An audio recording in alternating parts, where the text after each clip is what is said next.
Hello, and welcome to the director's commentary of Quazar, Episode 1, A New Beginning.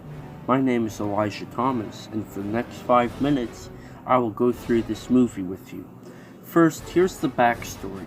This was originally a school project that wasn't very good, but I knew I was going to G-Fest, so I decided to cut it down, re-edit it.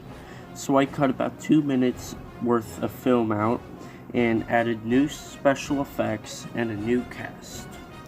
Now, this upcoming scene, as you might be wondering, why does it say Attack on Quazar?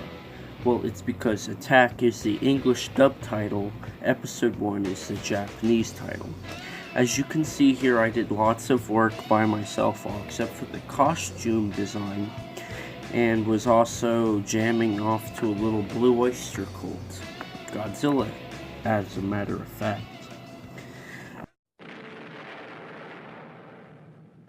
So, the Godzilla you see here is the NECA Shin Godzilla figure. He was chosen from my classmates, so we used him for filming. His scenes were either stop motion, where I cut my hand out of the shot, and that's how he got moved. Instead of using real people, I use figures. But as of this commentary, I'm planning to use real people for the sequel. Now let's talk about those buildings. Those were made by my classmates with paper, and I hated them. But I went along with it because if I wanted better buildings, that would have meant I had to reshoot the whole film, and I didn't have the time.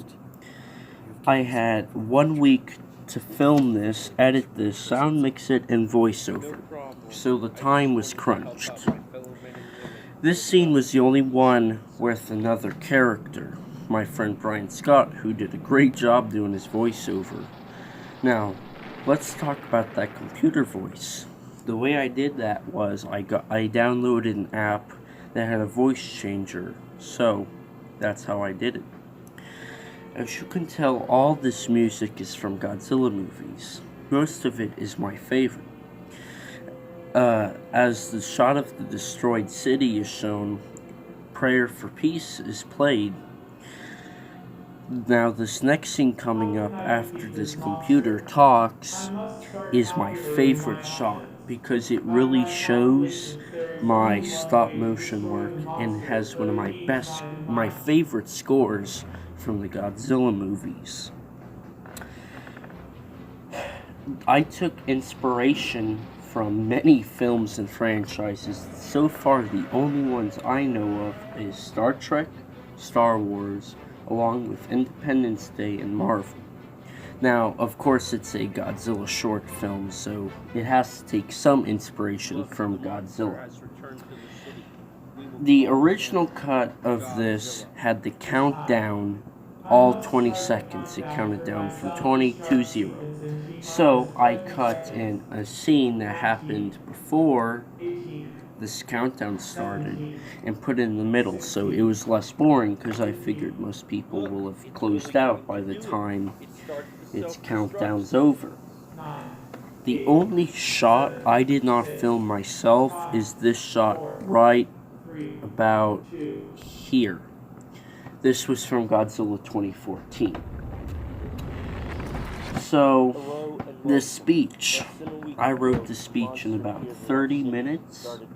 What I did was I pulled up the Independence Day speech, reworded it, rewrote it, and made it fit to my story.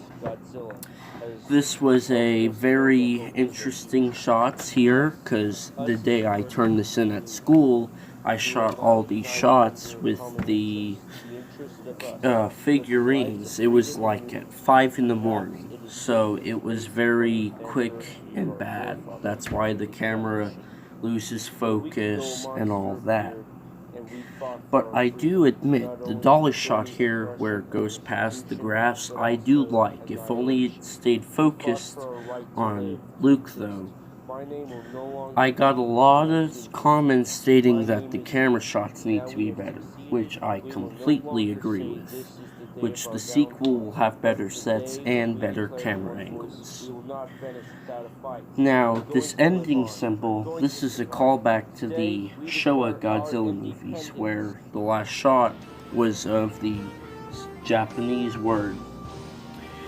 I did this film in a week. It was my first film, and I do want to take this time to thank my friends and family for their support in this film.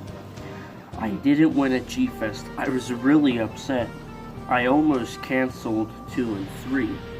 But when I got back, my friends at Vintage Stock made me a Golden Godzilla Award, which really, really touched me. Now, you may think it's over, but wait, Godzilla's still alive. What will he do? Who knows?